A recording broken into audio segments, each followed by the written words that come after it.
गांव में चलोगे? क्यों? वो गांव वालों का फोन आया था, प्रोटेस्ट कर रहे हैं गांव में। प्रोटेस्ट किस बात का? अपना सरकारी स्कूल था ना, बंद हो गया। अरे यार, बंद नहीं होया हो, मर्ज हो है। मर्ज मतलब? मर्ज मतलब अपना गांव में 2 सरकारी स्कूल थे, दोनों में बच्चे कम कम थे। अब दोनों को मर्ज करके एक स्कूल बना दिया। 2 स्कूल थे, हाँ, एक स्कूल बना दिया। हाँ, एक स्कूल वो तो बंद ही हुआ है। तो मैं इंग्लिश में बोल रहा हूँ। पूरे हरियाणा में 300 से ज़्यादा स्कूल बंद हो गए हैं। पूरे देश में 50,000 से ज़्यादा स्कूल बंद हो गए हैं। और ये तो शुरुआत है। सरकार तो छाती ठोक के कह रही है कि और स्कूलों को बंद किया जाएगा, टीचर्स की पोस्ट को ख़त्म किया जाएगा। इसलिए गांव वाले अलग अलग गांव में प्रोटेस्ट कर रहे हैं इसके खिलाफ। अरे यार, गांव वाले तो पागल हैं, किसी बात की पूरी जानकारी है नहीं, बस प्रोटेस्ट कर दो शुरू। एक बात बता, जब कोई भी आदमी अपने बच्चों को सरकारी स्कूल में पढ़ाने को तैयार ही नहीं है तो उन स्कूलों का करेंगे क्या? कर दो बंद। एक बात बता, तू अपने बच्चों को सरकारी स्कूल में पढ़ाएगा? मतलब मैं अपने बच्चों को सरकारी बस में नहीं भेजता तो सरकारी बसों को ख़त्म कर दो। मैं अपने बच्चों को ट्रेन में नहीं भेजता तो ट्रेन को ख़त्म कर दो। मैं अपने बच्चों को सरकारी स्कूलों में नहीं भेजता तो सरकारी स्कूलों को ख़त्म कर दो। मेरे तो बच्चे ही नहीं हैं तो सारे देश के बच्चों को ख़त्म कर दो। ये क्या लॉजिक हुआ? अरे तू अपनी छोड़, एक बात बता, सरकारी स्कूलों में जितने टीचर्स हैं क्या वो अपने बच्चों को सरकारी स्कूलों में पढ़ाते हैं? उससे भी बड़ा सवाल यह है कि वो अपने बच्चों को सरकारी स्कूलों में क्यों नहीं पढ़ाते हैं। क्यों नहीं पढ़ाते? क्योंकि सरकारी स्कूलों को पढ़ने लायक नहीं छोड़ा गया है। स्कूलों में टीचर नहीं है। शायद ही कोई ऐसा स्कूल हो जहां पर जितने टीचर्स की जरूरत है उतने टीचर हों। बैठने के लिए ढंग की इमारत नहीं है, कमरे नहीं है। कई स्कूलों की तो छतें गिर जाती हैं जिस वक्त क्लास चल रही होती है। पीने तक का पानी नहीं है, बैठने के लिए बेंच नहीं है। यहां तक कि टॉयलेट तक भी ऐसे होते हैं कि अगर कोई चला जाए तो मरीज बन के वापस आए। ऐसे स्कूलों में कौन अपने बच्चों को पढ़ाना चाहेगा? अरे यार ठीक है, सारे स्कूलों में अच्छी व्यवस्था नहीं है, लेकिन बहुत सारे स्कूल ऐसे हैं जिनमें वे सारी व्यवस्थाएं हैं और स्टाफ भी पूरा है। वहां टीचर्स कितना पढ़ाते हैं बताइयो? हाँ सही बात, ये बात सही कही। अपने शहर में भी और बहुत सारे शहरों में, अलग अलग स्टेट में कई स्कूल ऐसे हैं, सरकारी स्कूलों की बात कर रहा हूं मैं, जहां पर स्टाफ पूरा है, ठीक ठाक व्यवस्थाएं हैं, साफ सफाई है, इमारतें वगैरह, बिल्डिंग्स वगैरह अच्छी हैं। उन स्कूलों में जाके देखो। आप टीचर्स की बात करते हो, अधिकारियों के बच्चे भी उन सरकारी स्कूलों में पढ़ते हैं। उन स्कूलों में एडमिशन के लिए सिफारिशें लगती हैं, एडमिशन नहीं हो पाते। कौन नहीं चाहता अपने बच्चों को सरकारी स्कूलों में पढ़ाना? कोई सरकारी स्कूलों को बनाए तो ऐसा जिसमें लोग अपने बच्चों को पढ़ाना चाहें। तो बना लो। जब सरकारी स्कूल के टीचर्स बच्चों को अच्छा पढ़ाएंगे तो सरकारी स्कूल अपने आप अच्छे हो जाएंगे। बता, क्यों नहीं टीचर्स बच्चों को पढ़ाते? मुझे एक बात बता, तू जंगल राज में रह रहा है या एडमिनिस्ट्रेटिव सिस्टम में रह रहा है?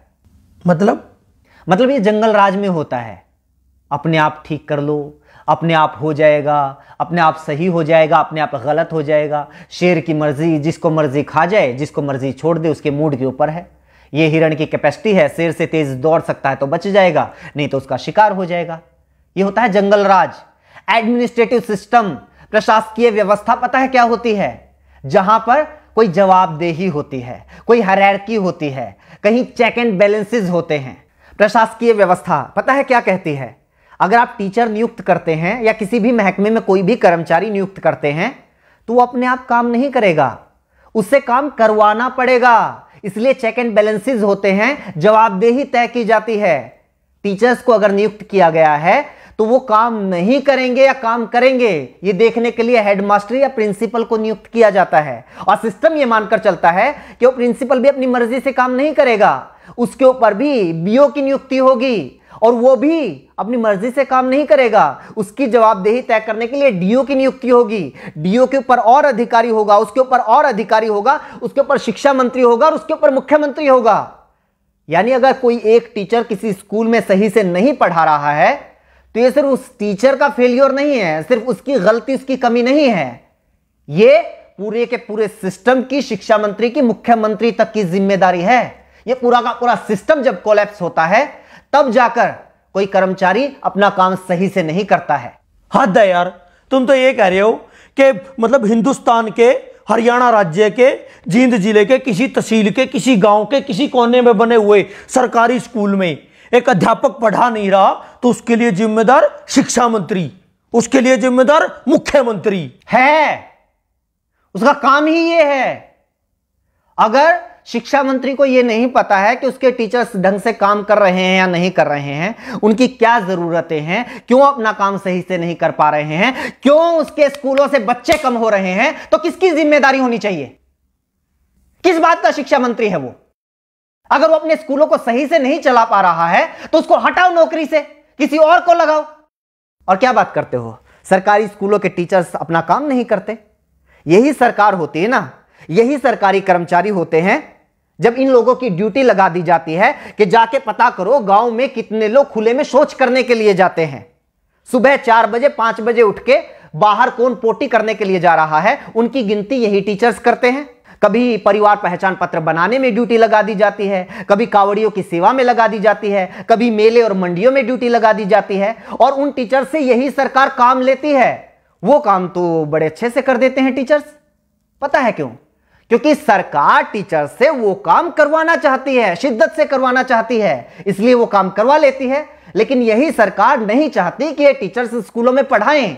इसलिए मैं भी मानता हूं बहुत सारे टीचर्स अपना काम ईमानदारी से नहीं करते होंगे, क्योंकि उनको पता है कोई चेक एंड बैलेंस नहीं है, कोई जवाबदेही नहीं है, और सरकार खुद नहीं चाहती कि सरकारी स्कूलों में पढ़ाई हो, ताकि बच्चे धीरे धीरे स्कूलों से अपना नाम कटवा कर प्राइवेट स्कूलों में चले जाएं, फिर स्टूडेंट्स की संख्या कम हो जाए और सरकार को बहाना मिल जाए, बच्चे तो आ ही नहीं रहे, स्कूल बंद कर दो। ये ज्ञान देने वाले बहुत मिलेंगे। टीचर्स पढ़ाना शुरू कर दो तो स्कूल अपने आप अच्छे हो जाएंगे। लोग रिश्वत लेना बंद कर दो तो अपने आप करप्शन खत्म हो जाएगा। लोग साफ सफाई रखने लग जाएं तो अपने आप स्वच्छता हो जाएगी। लोग प्रदूषण फैलाना बंद कर दें तो अपने आप पर्यावरण अच्छा हो जाएगा। एडमिनिस्ट्रेटिव सिस्टम में लोग अपने आप नहीं करते, सिस्टम तय करता है कि आपको क्या करना है। देश चला रहे हो, ये सत्संग भवन नहीं चल रहा है यहां पे। चल ठीक है, ये जो पढ़ा रहे हैं या नहीं पढ़ा रहे, सैलरी पता है उनकी कितनी है? 70,000, 80,000। प्राइवेट स्कूलों में भी टीचर हैं 20-20, 25-25 हजार में, इनसे काफी अच्छा पढ़ाते हैं। इनकी सैलरी इतनी क्यों है? अब इस बात को तो क्या जवाब दूं? रुक एक बार, एक लिस्ट में इसी की निकाली थी मैंने। अपने देश में बहुत सारे लोगों को यह लगता है कि टीचर्स की सैलरी बहुत है, लेकिन जो दुनिया के अच्छे अच्छे देश है ना, जहां पर अच्छा एजुकेशन सिस्टम है, लाइफ लिविंग स्टैंडर्ड है, जहां का वीजा लगवाने के लिए दुनिया भर के लोग मरते हैं, उन देशों की बात कर। कनाडा में $1,00,000 सालाना, $1,00,000 सालाना टीचर्स की औसत इनकम है। पता है कितना हुआ? 1 लाख को 80 से गुणा कर 80 लाख रुपए सालाना। बता महीने की कितनी सैलरी हुई? जर्मनी में 63,000 यूरो, वो भी लगभग 80 रुपए के बराबर है, उसको भी 80 से गुना कर। आगे आजा, नीदरलैंड में 60,000 यूरो, ऑस्ट्रेलिया में 98,000, लगभग $1,00,000, यूएसए में $60,000, आयरलैंड में $48,000, डेनमार्क में 47,000 यूरो, ऑस्ट्रिया में 45,000 यूरो। और तुम लोगों को यह लगता है कि हमारे देश में टीचर्स की सैलरी तो पता नहीं बहुत ज्यादा है। प्राइवेट स्कूलों में तो 20,000 में पढ़ा रहे हैं। जब सरकारी स्कूल वालों की 20,000 रुपए सैलरी कर दोगे ना, तो फिर 10,000 वाले आएंगे, वो कहेंगे कि हम 10,000 में पढ़ाने के लिए तैयार हैं। और जब 10,000 सैलरी कर दोगे तो 5,000 वाले आएंगे, और जब 5,000 कर दोगे तो 500 रुपए वाले आएंगे कि हम 500 रुपए में पढ़ाने के लिए तैयार हैं। और जब 500 कर दोगे तो वो लोग भी आएंगे कि जी बस 2 टाइम की रोटी दे देना, हम तो उसी में पढ़ा लेंगे। और जब वो भी कर दोगे तो वो भी आएंगे कि रोटी की भी जरूरत नहीं है, सिर छुपाने के लिए बस छत दे देना तो हम पढ़ा लेंगे। कितना नीचे जाओगे? बनना तो अमेरिका कनाडा है, लेकिन नीतियां तुम्हें सोमालिया जैसी चाहिए। इसीलिए तो हमारे देश के जो अच्छे वैज्ञानिक हैं वो मौका मिलते ही विदेश में कट लेते हैं। अच्छे इंजीनियर विदेश में चले जाते हैं, और अच्छे पढ़ाने वाले भी विदेश में चले जाते हैं। दुनिया का ढंग का ऐसा कोई विकसित देश उठाकर देख लो, वहां पर शिक्षा मुफ्त होगी या फिर बहुत थोड़ा बहुत खर्च करके कोई भी अपने बच्चों को अच्छी शिक्षा दे सकता है। स्वास्थ्य सेवाएं मुफ्त होंगी या फिर थोड़े बहुत खर्चे पर कोई भी अपना इलाज करवा सकता है। हाँ, ये आई बात, मुफ्त स्वास्थ्य सेवाएं मुफ्त, शिक्षा मुफ्त, ट्रांसपोर्ट मुफ्त। ये जो मुफ्त की रेवड़ियों वाला सिस्टम है ना, यही गलत है। क्यों दे भाई मुफ्त? एक तो ये बात गलती से मुझसे ही निकल गई। फ्री फ्री क्या होता है? तो सरकार को टैक्स देता है। हाँ, 28% तक जीएसटी देता है। दूध दही तक के ऊपर भी टैक्स है, पानी तक के ऊपर टैक्स है, कहीं इनकम टैक्स, कहीं प्रॉपर्टी टैक्स, कहीं जुर्माना है, कहीं टोल टैक्स, गाड़ी लो तो टैक्स, सुई लो तो टैक्स, हवाई जहाज लो तो टैक्स, 50 तरह के टैक्स देता है।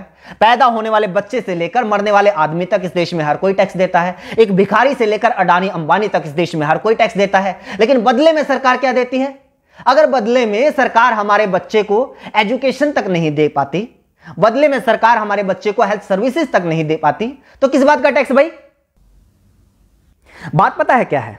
आज तो तुम लोगों की थोड़ी बहुत औकात हो गई है कि भाई 5-10 हजार रुपए महीने के तो अपने चिंटू मिंटू को पढ़ाने के लिए हम दे ही सकते हैं, इसलिए क्या करना है सरकारी स्कूलों का, करो बंद। अपने चिंटू मिंटू की चिंता है, लेकिन वो जो मनरेगा के मजदूर हैं वो कहां से लेके आएंगे भाई 5-5, 10-10 हजार रुपए महीने की फीस? उनके बच्चे कहां पढ़ेंगे? मजदूरों के बच्चे, गरीब किसानों के बच्चे, उन लोगों के बच्चे कहां पढ़ेंगे जो लोग दिन में 100 रुपए कमा के लेके आते हैं और 80 रुपए का पौवा पी के सो जाते हैं बीवी को पीट के? वो बच्चे कहां जाएंगे? अगर ऐसी ही सोच कुछ साल पहले और लोगों की होती तो ना तो किसी मल्लाह के बेटे को अब्दुल कलाम देश के राष्ट्रपति बनना था और ना ही किसी चाय बेचने वाले के बेटे को प्रधानमंत्री बनना था। जाके पढ़ लो इन लोगों का इतिहास, जीवनियां। कौन से सेंट जोसेफ कॉन्वेंट स्कूल में पढ़े थे, इन्हीं सरकारी स्कूलों में पढ़ के इतने बड़े लोग बने हैं ये। और कॉन्वेंट स्कूलों में अपने बच्चों को पढ़ाकर चौड़ा होने वालों, याद रखना कुछ सालों के बाद अपने इन्हीं चिंटू मिंटू का नाम सरकारी कॉलेज, सरकारी यूनिवर्सिटी, सरकारी आईआईटी, सरकारी आईएएम, एनआईटी, सरकारी संस्थानों की लिस्ट में ढूंढते हुए मिलोगे। तब तो नहीं कहोगे कि ना हम तो अपने बच्चों को सरकारी यूनिवर्सिटी में नहीं पढ़ाएंगे, सरकारी कॉलेज में नहीं पढ़ाएंगे, हमें तो डीयू में एडमिशन नहीं चाहिए, पीयू में एडमिशन नहीं चाहिए, एमडीयू में केयू में एडमिशन नहीं चाहिए। तब भी पढ़ा लेना अपने बच्चों को प्राइवेट कॉलेज में या फिर प्राइवेट यूनिवर्सिटी में। पता है क्यों? क्योंकि प्राइवेट यूनिवर्सिटी से डिग्री करने वालों को तो मानते भी नहीं लोग कि ये सही डिग्री होगी, क्या पता फर्जी हो। ये रुतबा है आज भी सरकारी संस्थानों का, और कुछ साल पहले तक सरकारी स्कूलों का भी यही रुतबा था। लेकिन धीरे धीरे धीरे धीरे हालात ऐसे कर दिए कि आज सरकारी स्कूलों को बंद करने की मांग वो लोग कर रहे हैं जो खुद सरकारी स्कूलों में पढ़कर यहां तक पहुंचे हैं। मेरा ऊपर क्यों गर्म हो रहा है? मैं तो ये कह रहा हूं कि मतलब सारा सिस्टम ही खराब है। हाँ तो सिस्टम को सुधारो ना। ये क्या बात हुई? सरकारी स्कूलों को बंद कर दो, सरकारी अस्पतालों को बंद कर दो, सरकारी बस सेवा को बंद कर दो, सरकारी रेलवे को बंद कर दो। भाई ये सारी चीजें अगर सरकारी बंद हो जाएंगी, ये सारी चीजें प्राइवेट हो जाएंगी, तो फिर सरकार क्यों सरकारी होनी चाहिए? 20,000 रुपए में शिक्षा मंत्री भी मिल जाएगा, 25,000 रुपए मुख्यमंत्री भी मिल जाएगा। असल में तो फ्री में मिल जाएगा, असल में तो उल्टा मुख्यमंत्री शिक्षा मंत्री बनने के लिए पैसे देने वाले लोग मिल जाएंगे। इनको भी ले आओ प्राइवेट। सिस्टम को सुधारने की बात करो ना, टीचर्स को दोष देके नहीं नहीं बंद करो, इनकी ज्यादा सैलरी है। वैसे जितना इनका काम है ना, इनके लिए तो 10,000 भी ज्यादा है। मतलब मेरा चाचा का लड़का है, सुबेरे 8-9 बजे स्कूल में जाना, 2-2:30 बजे वापिस आ जाइए, हैं संडे की छुट्टी, कई बार सैटरडे की भी छुट्टी, फिर होली दिवाली, मतलब छुट्टी छुट्टी पता नहीं कितनी छुट्टी होती हैं। तनख्वाह 60,000 70,000 रुपये। और यहाँ देखो दिन रात मतलब दुकान में काम करा, होली दिवाली कितने बार तो पता नहीं छुट्टी हुआ नहीं हुआ है, 9-10 घंटे कम से कम दुकान खोलते हैं, दिन रात मेहनत करते हैं, तब जाके 2 पैसे आते हैं घर में। असली समस्या तो ये है ना, मेरी बुआ का लड़का सरकारी लगा हुआ है, मेरे चाचा का लड़का सरकारी लगा हुआ है, मेरे पड़ोस में सरकारी लगा हुआ है। पूरे मोहल्ले में एक बच्चे को नौकरी मिल जाए तो सारे मोहल्ले में आग लग जाती है। इस जलन का क्या करेंगे भाई साहब? बस लोगों को यह चाहिए कि भी हमारी एक आंख फूटी हुई है तो सामने वाले की दोनों फोड़ दो। और सरकार भी इस बात को बहुत अच्छे से समझ रही है, इसलिए तुम लोगों को बताती रहती है टाइम टाइम पे कि आज हमने किसानों की दोनों आंखें फोड़ दी, आज हमने मुसलमानों की दोनों आंखें फोड़ दी, आज जाटों की फोड़ दी, आज पटेलों की फोड़ दी, आज बैंक वालों की फोड़ दी, और अब ये सरकारी टीचर्स की फोड़ रहे हैं। तुम लोग खुश। लेकिन नागरिक तो उस दिन बनोगे ना, व्यवस्था तो उस दिन सुधरेगी ना, देश तो उस दिन आगे बढ़ेगा ना, जब खड़े होके कहोगे कि जी सामने वाले की जो दोनों आंखें हैं वो सलामत रहनी चाहिए और मेरी एक आंख फूटी हुई है उसका इलाज करवाओ, तब पता चलेगा सरकार क्या करती है।